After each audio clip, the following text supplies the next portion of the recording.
أنا ميادة عندي 30 سنة. لو بصيت في المراية هلاقي ست الحمد لله شكلها حلو قوي. الناس بتقول عليها حسنة المظهر.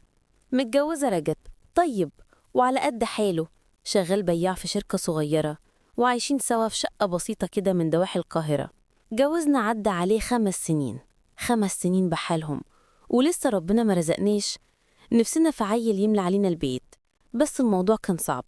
المشكلة مش فينا، بس المشكلة في الناس وأهلي. في كل زيارة وفي كل مكالمة لازم يفتحوا السيرة دي. ها يا ميادة، مفيش حاجة جاية في السكة؟ يا رجب، عايزين نفرح بيكم. بقينا بنخاف من المناسبات والتجمعات بسبب الزن ده، بقى هم تقيل على قلبنا احنا الاتنين. حاولنا كتير بكل الطرق اللي نعرفها، بس مفيش فايدة. في يوم قررنا ناخد خطوة، رحنا معامل تحاليل كبيرة. قلنا يعني نفحص كل حاجة، الخصوبة، الحيوانات المنوية، المبايض، أي حاجة. بس في المعامل قالولي أسفين، ما نقدرش نعمل الفحوصات دي من غير تقارير وتوثيق من دكتور متخصص. رجعنا البيت حاسين بخيبة أمل. رجب قعد يقلب في التليفون ودور على دكتور نسا يكون كويس. فجأة وراني التليفون. ميادة، أعتقد إن الدكتور ده كويس ومناسب لينا، شوفي عنوانه كده. بصيت على عيادة كانت قريبة قوي، يعني 15 دقيقة مشي من بيتنا. بصيت له كده وقلت له بتردد: شكله كويس يا رجب، بس ده راجل، أنا مش عايزة راجل يبص على جسمي من تحت، أنا بتكسف قوي يا رجب. طبطب عليا بحنية: يا حبيبتي ما تقلقيش، أغلب الدكاترة الشاطرين اليومين دول بيبقوا رجالة، وبعدين ده شغلهم، هما محترمين، أكيد داني هيكون محترم ومش هيعمل حاجة غلط. أنا ما كنتش مرتاحة، بس ثقة رجب في كلامه خلتني أوافق. قلت أهو علشان خاطره وعلشان خاطر حلمنا. تاني يوم رجب نزل على شغله الصبح، وأنا لبست عبايتي، حطيت لمسة مكياج كده خفيفة، أنا أصلا مش بحب المكياج كتير، وتوكلت على الله ورحت العيادة. أول لما دخلت قلبي اتقبض شوية. السكرتير اللي قاعد بره كان راجل. قلت في سري: يا دي النيلة، دكتور راجل وسكرتير راجل، مفيش فايدة، مفيش ولا ست واحدة في المكان ده. قربت منه وقلت: لو سمحت عايز أعمل فحص طبي، هل الدكتور موجود؟ بص ليا وقال لي: الدكتور هيكون هنا في أي لحظة. وبص ليا كده وقال لي: بس أنا شايف إن حضرتك مش حاجزة. اتكسفت، قلت له: أنا آسفة جدا، نسيت أتصل أحجز، ما ينفعش أدخل من غير ميعاد؟ ابتسم وقال لي: ما تقلقيش، اتفضلي استريحي، هو مجرد ما الدكتور ما يوصل هسأله. شكرته وقعدت ساعة، والساعة وقتها كانت 11 الصبح، والعيادة كانت فاضية تماما، أنا المريضة الوحيدة. بعد شوية باب العيادة اتفتح ودخل راجل أصلع، بشرته كانت غامقة، في نص عمره كده، كان واضح إن هو الدكتور. دخل على خالد واتكلم معاه بجدية: في مواعيد النهاردة يا خالد؟ خالد قال له: أيوة يا دكتور، في 4 حالات بس بعد الظهر، وفي واحدة كده موجودة هنا دلوقتي، ينفع أدخلها للفحص؟ الدكتور بصلي كده من بعيد وابتسم: طبعا، خليها تدخل. بعد ربع ساعة، الربع ساعة دول عدوا عليا كأنهم سنة. بعدها خالد نادى عليا، اداني شوية ورق علشان الدكتور يكتب فيهم ليا، وقال لي: اتفضلي ادخلي. دخلت الأوضة، كانت كبيرة، مكتب في النص وكراسي، وفي ركن من الأوضة كلابينة إزاز وعليها ستاير. لمحت من وراها سرير الكشف، قلبي دق بخوف. الدكتور كان قاعد مستنيني، شاور لي، قال لي اقعدي، قال لي: أهلا، ايه نوع الفحص اللي حضرتك محتاجاه؟ سألني وهو بياخد مني الورق. حكيت ليه وحكيت ليه عن رجب جوزي وعن ال5 سنين اللي بنحاول فيهم من غير فايدة. بص في الورق كده اللي قدامه وقال لي: واخد بالي، تمام، احنا هنعمل اختبار خصوبة ليكي الأول علشان نشوف يعني إذا كانت الخصوبة كافية للحمل ولا المشكلة عند جوز حضرتك. هزيت راسي بالموافقة، وكتب لي حاجة كده في ورقة تانية وادهالي، وقال لي: اعملي الاختبارات دي في المعامل الفحص وتعالي ليا بكرة. شكرته ودفعت الكشف لخالد بره، اللي اداني هو كمان ورقة بعنوان المعامل. مشيت على طول المعامل 10 دقايق وكنت هناك. خدوا مني العينات في نص ساعة وقالوا النتيجة كمان ساعة. كنت هروح البيت وأرجع، بس قلت لأ، أخلص من اليوم ده كله مرة واحدة كده. وبعد ساعة كانت التقارير في إيدينا. دكتور المعمل قال لي: الاختبارات كويسة جدا ومفيش أي مشاكل للخصوبة. فرحت جدا، فرحت قوي، بس في نفس اللحظة قلبي وجعني. لو أنا سليمة يبقى المشكلة عند رجب. رجعت الجري على العيادة. المرة دي لقيت ست واحدة بس قاعدة كانت مستنية خالد السكرتير. خالد السكرتير ابتسم لي لما شافني، خد مني النتايج ودخلها للدكتور. قعدت على الكرسي استنيت المرة دي حوالي ساعة لحد لما الست اللي قبلي خلصت ونادى عليا ودخلت. تاني للدكتور: أهلا يا مدام ميادة، أنا شايف تقريرك أهو، كويسة جدا وزي الفل. سكت شوية وبعدين بصلي كده بصة غريبة، بصة فحصني.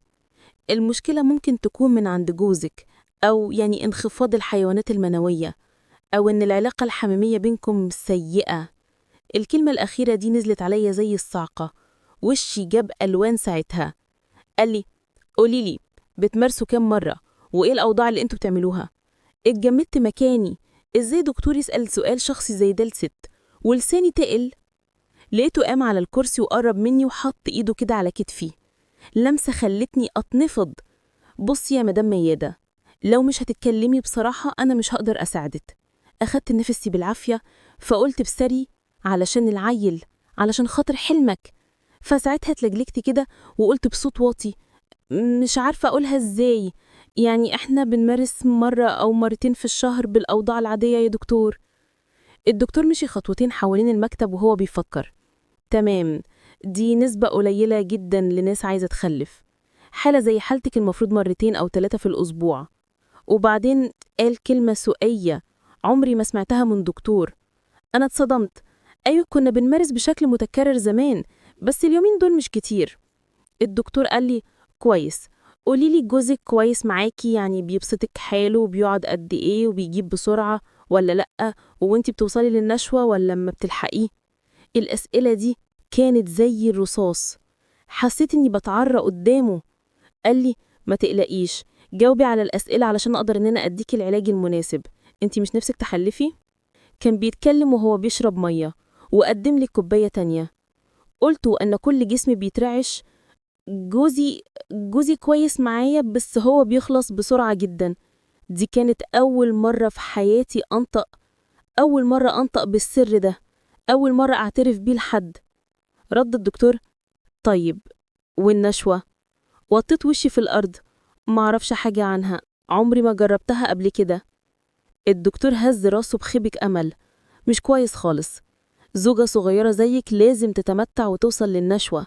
هي في العلاقة النشوة دي بتساعد جدا في الإباضة والولادة. أنا سكت كده تماما.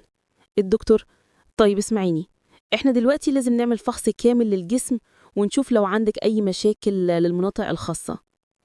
أنا ما اتكلمتش، عقلي كان رافض، بيقول لي قومي قومي اهربي، بس قلبي لأ، قلبي كان ملهوف على كلمة ماما.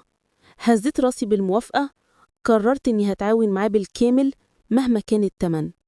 قام الدكتور من على الكرسي ومشي ناحية الكابينة الزجاج اللي عليها ستازر. تمام يا مدام ميادة، اتفضلي ادخلي الكابينة دي وشيلي هدومك، كل هدومك يا مدام، والبسي الروب ده.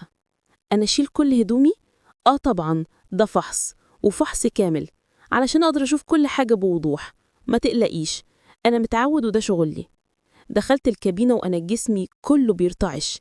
دي أول مرة أبقى كده قدام راجل غريب، يعني راجل غير جوزي رجب. قلعت قطعة قطعة، كل حتة كنت بقلعها كنت بحس إني بقلع معاها حتة من حياتي، لحد ما بقيت واقفة بدون ملابس تماما. جسمي كله كان بيتنفد. لبست الروب الأبيض، كان واسع وخفيف وكان مبين كل حاجة تقريبا. رجعت فتحت الستارة وبصيت له: أنا جاهزة. ابتسم لي، قال لي: اتفضلي يا مدام، تعالي هنا على سرير الكشف. قال لي: ارفعي رجليكي يا مدام وحطيهم على السندتين. طبعا السندتين دول اللي هم بيرفعوا رجليهم بيسندوهم عليهم في الكشف. رفعت رجلي ببطء ووضعي ده خلاني مفتوحة بالكامل. وشي ولع نار نار. الدكتور جه وقف جنبي، حط ايده على ركبتي، لمسها مش طبية، لمسته كانت دافية بزيادة. قال لي: ما تتكسفيش يا مدام ميادة، أنا هنا علشان أساعدك. وبدأ يرفع الروب الأبيض، رفعه لحد وكتي وكشف عن كل حاجة. بدأ يبصلي بصة طويلة، حسيت إني عريانة من روحي.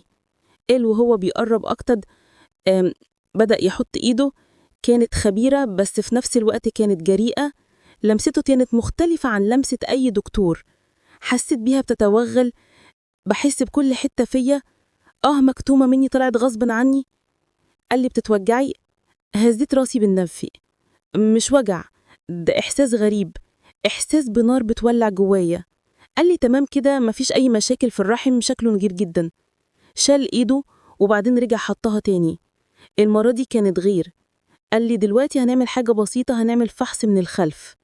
يا نهار اسود، أرجوك يا دكتور بلاش من الخلف. صوتي طلع ضعيف ومخنوق.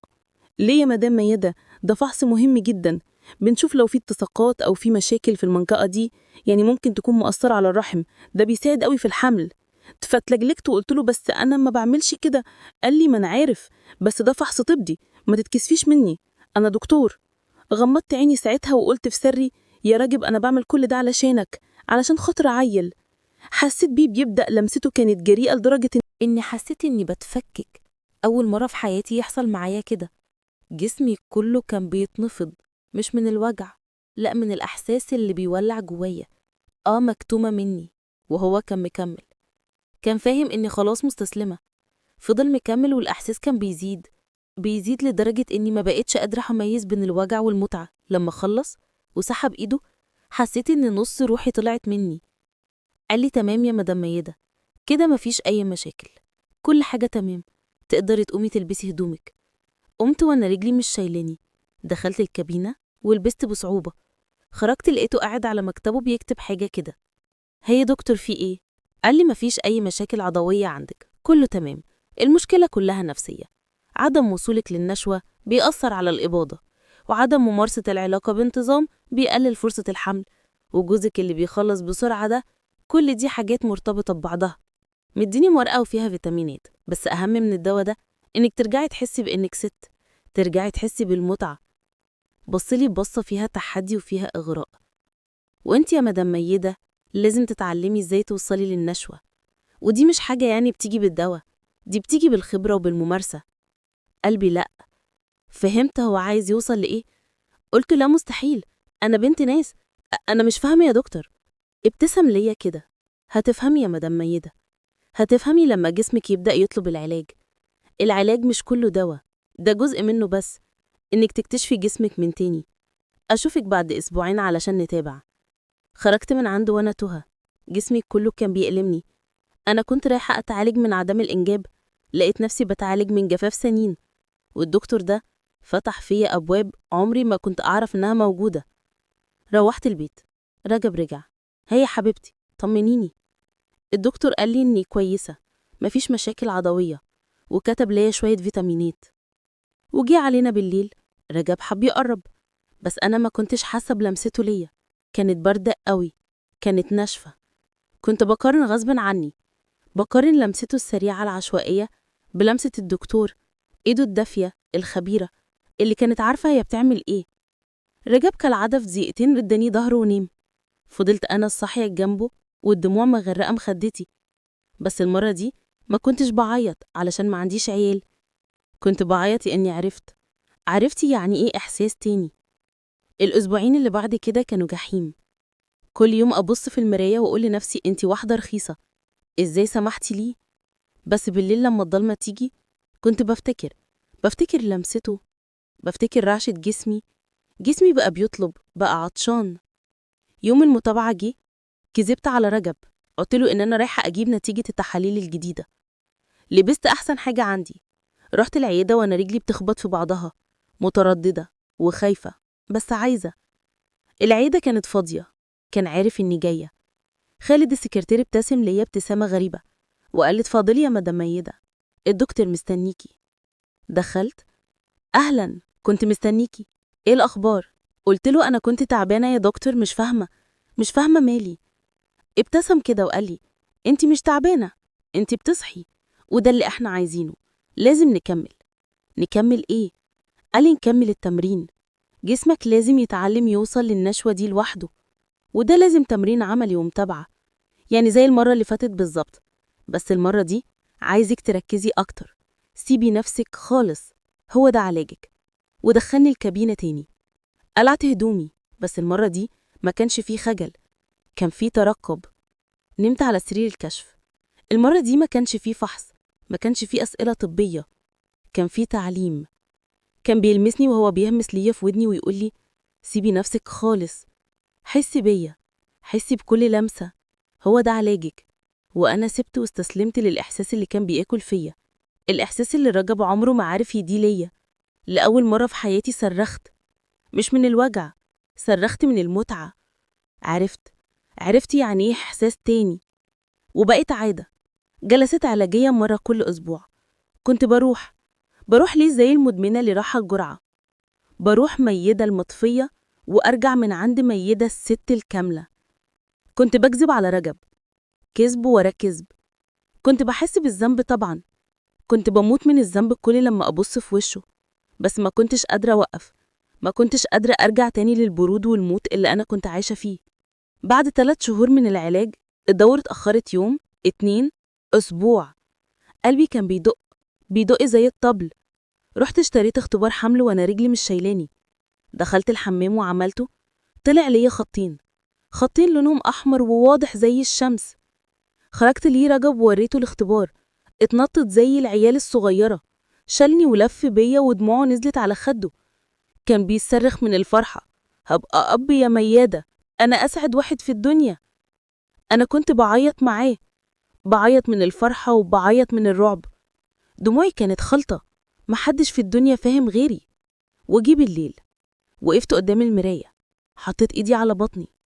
رجب فرحان بالعيل اللي جاي، وأنا فرحانة باللي فات.